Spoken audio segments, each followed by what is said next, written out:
வினோத் சொல்லிக் கொடுக்கும் பாடத்துல கவனமில்லாம இருப்பதை ஆசிரியர் கவனிச்சார். தனியா கூப்பிட்டு அவனை விசாரிச்சார். ஏன் வினோத், என்ன பிரச்சனை? நான் நடத்தும் போது நீ பாடத்தை கவனிக்கவே இல்லையே. பாடத்துல உனக்கு நாட்டம் இல்லையா? அல்லது வேறு ஏதாவது சிந்தை உன் மனசுல ஓடிக்கிட்டு இருக்கா அப்படின்னு கேட்டார்.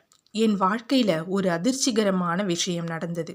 என்னால வேற எந்த விஷயத்திலையும் கவனம் செலுத்த முடியல, வினோத் பரிதாபமா சொன்னான். உடனே ஆசிரியர் பணிவா, சரி வினோத், நாம் இதை பற்றி பேசலாம், நீ எங்கள் வீட்டுக்கு வான்னு சொன்னார். வினோத் அன்னைக்கே ஆசிரியர் வீட்டுக்கு போனான். ஆசிரியர் அவனுக்கு எலுமிச்சை ஜூஸ் கொடுத்தார். அதில் கொஞ்சம் அதிகமாக உப்பு போட்டு கொடுத்தார். வினோத் அதை ஒரு மடங்கு குடித்தான்.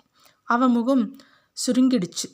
ஆசிரியர் அவன்கிட்ட, என்ன வினோத், உனக்கு இந்த ஜூஸ் பிடிக்கலையான்னு கேட்டார். அதுக்கு வினோத், இல்லை, உப்பு கொஞ்சம் அதிகமாக இருக்குது சார் அப்படின்னு சொன்னான். ஆசிரியர் அவன்கிட்ட, சரி, இதை கொட்டிடலாம், நான் உனக்கு வேற இன்னொன்று போட்டு கொண்டு வரேன்னு சொன்னார். அதுக்கு வினோத், வேண்டாம் சார், இதோட கொஞ்சம் சர்க்கரையை சேருங்க, ரெண்டும் சேர்ந்தா நல்ல ருசி கிடைக்கும்னு சொன்னான்.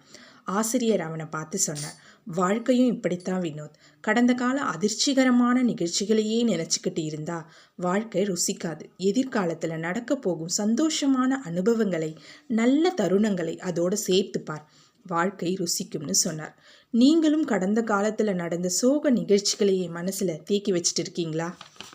அவங்க இப்படி பேசிட்டாங்களேன்னு அவங்க மேலே உள்ள வெறுப்புகளை சுமந்துக்கிட்டு இருக்கீங்களா?